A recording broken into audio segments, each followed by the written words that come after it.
Uh, Good morning slash afternoon. My name is Dylan Anderson, and I'm going to be presenting on declining fertility rates and why men and women's fertility rates are dropping all around the world. So, some background information to get into it is um, for centuries across the globe, there's been a steady decline in fertility rates for both men and women, and this is usually measured in children per woman and how old the woman is when she has her first child. Um, Overall, about 82 years ago, it was 6 children per woman, and currently in the US, it's about 1.7. So that's pretty low, especially when we think about the fact that replacement level is 2.2, because that takes into effect mortality rates of either the child or the mother during birth. That does still happen. So, yeah. So, question and hypothesis. My question that I came up with is what main factors contribute to the decline in fertility in both men and women across the world? Uh, my initial thoughts were one being diet, as diet affects all of us internally and externally, depending obviously. But if it affects our health overall, that's obviously going to bleed into fertility as well. Um, Secondly, I came up with birth control because birth control obviously limits the amount of births one has. Uh, it's obviously a form of controlling birth, that's kind of in the name. And then thirdly, I have outside environmental factors such as government, place you live, how you grew up, where you're currently living. I believe that all plays a significant role in whether we choose to procreate or not. Diet on fertility. I believe everyone has heard the phrase, you are what you eat. And while that's pretty much true, as someone who eats chips and hot dogs, they're not going to be in the best shape compared to someone who eats fruits, vegetables, chicken, a very well-rounded, healthy, healthy diet. Um, However, it's more complicated than that. Um, some statistics here: 39% of the world is obese, and 66% of that is Americans. So I found that pretty interesting. And we all know that chronic illness is on an all-time high. Disease is running pretty rampant. Can be found in any family, basically. Um, I found, however, that the majority of the world actually outlaws and bans food made in America. And in my research to find out why, I found it's due to toxic additives that are in basically all of our food, and they have pretty severe and negative health implications. Um, as to why these additives are in our food, it's to make them taste better, look better, smell better, uh, kind of make us addicted, keep us coming back, buying more. It's all about consumerism, basically. Uh, some forms of these additives is artificial flavoring, coloring in the form of dyes. Even the packaging of the food can really, it's designed to make you come back. It's all designed to make you come back buying more. And all of this is making us sick and in turn killing our fertility. My example of this that I found is there was a study done on rats a few years back, and the consumption of yellow number 5, which is a very highly common food coloring. During this experiment, it was found that prolonged exposure and continuous consumption led to the development of behavior issues in the rats and severe allergic reactions. And eventually, with the longer the consumption went on, they actually developed asthma. So I thought that was pretty interesting and sounds kind of familiar. Um, Along with this, I found another study done in Mexico City in 2019 studying the effects of fluoride on the population living there. And fluoride is found in all of our toothpaste. We get it at the dentist, and it's found in every city tap water in the US. So, again, pretty interesting. Uh, it's claimed to strengthen our teeth and help clean it, and all these claims have been found false. And the reason why it's in our tap water actually is because it was added by the government. Found that interesting. Apparently, uh, I did some extra research digging into this. It's been found that cavities are at an all-time high, and there have been no positive effects found on, teeth when using fluoride, drinking fluoride. So I asked, why add this? Why did the government add this? So during this study in 2019, it was over the effects of fluoride. Uh, Fluoride was found to halt the production of hormones in the body, especially and mainly testosterone. And without testosterone, obviously, men are infertile, and men and women both experience extreme weight gain and a lack of muscle growth for that matter. So, with all this being found, it was also found that young males, their puberty would be slowed and extremely reduced. There wasn't very significant implications found for females, though, but I thought that was interesting. And in my research, I also found that 97% of Europe have actually rejected water fluoridation. So, back to the previous question, why add this to our drinking water, our teeth care, all that? Uh, I think it's pretty simple. A healthy population isn't profitable. The more health issues, the more money hospitals, insurance companies, other corporations can make off the people. And I actually found that 11 companies own almost everything sold in every major retail market across the United States. There's definitely an illusion of choice. Um, some ways you can avoid this is doing your own research, knowing where your food comes from, buying locally, filtering your water. A carbon filter works best. Those are some of the ways you can kind of counteract this.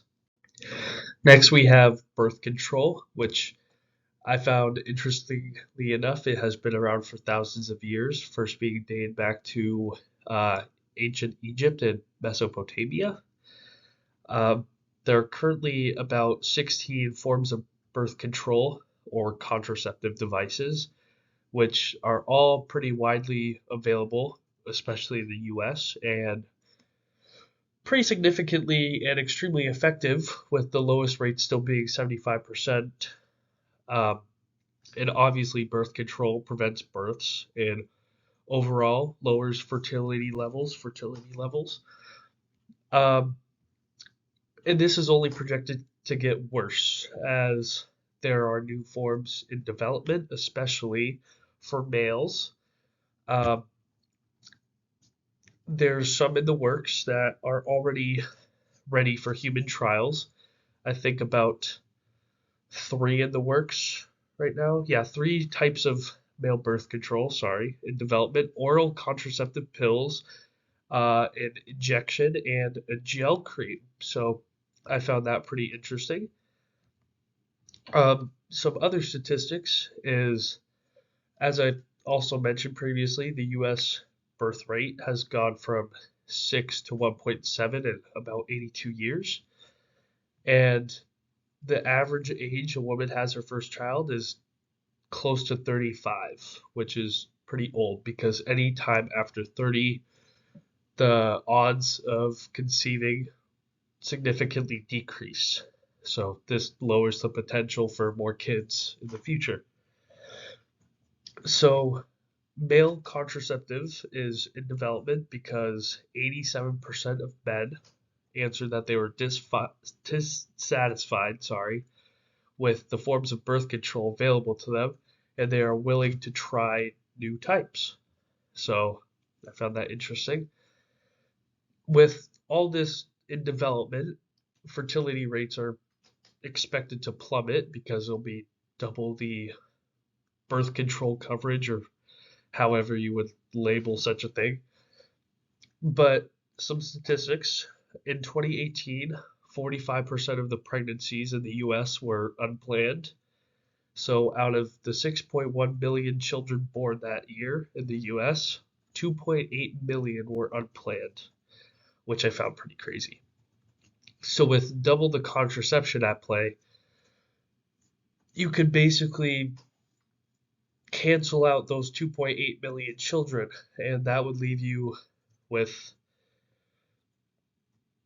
3.3 million kids to be born once these birth controls come out.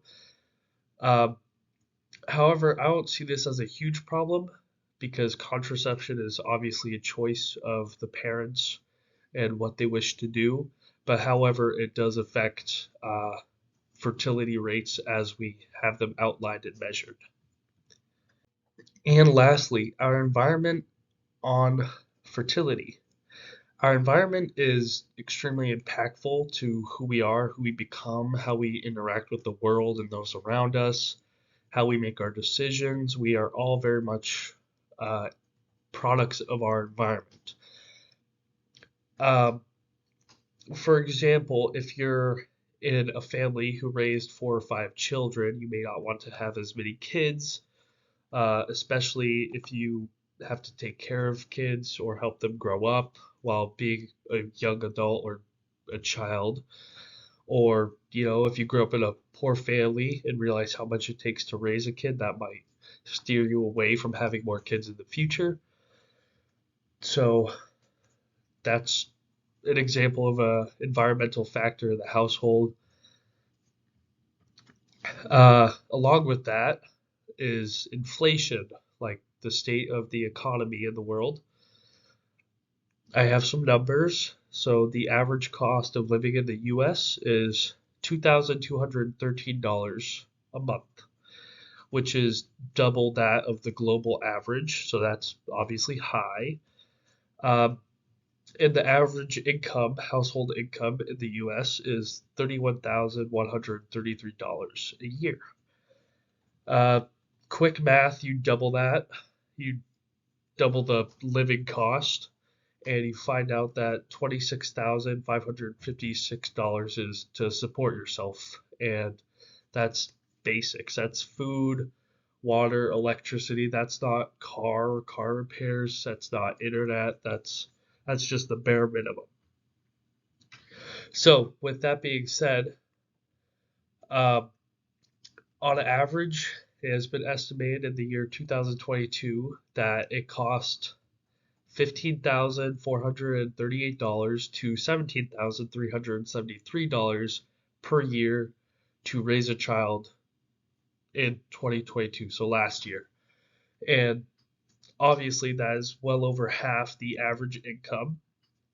So, not only is that a deterrent from having kids, because if you can barely take care of yourself and get yourself nice stuff, you're obviously not going to want to procreate, take care of a child, and be able to have all those things still, all that freedom.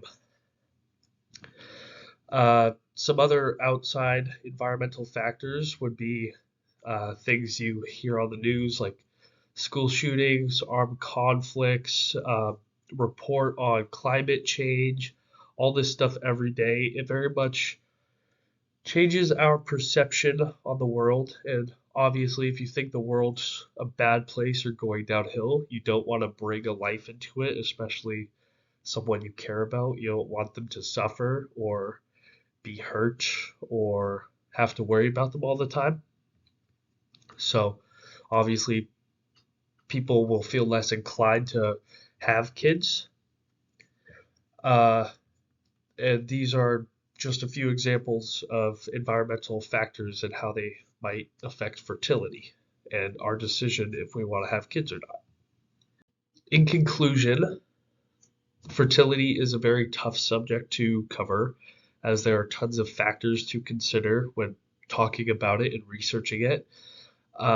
Mine, again, diet, environment, upbringing, birth control, pollutants, those are all just a few of the cases you can really consider when speaking on the subject and making decisions.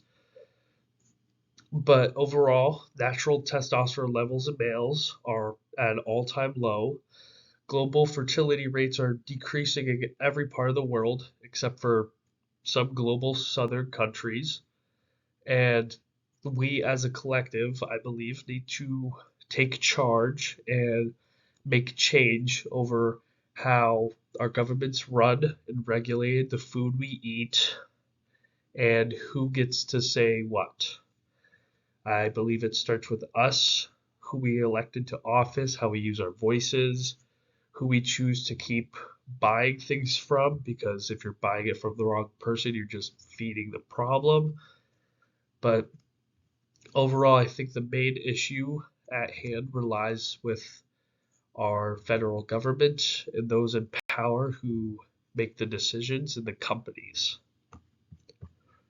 So, my short answer question is, what is the average amount of children per woman in the US today, and what was it 80 years ago? And my two concepts are replacement level fertility and cost of living.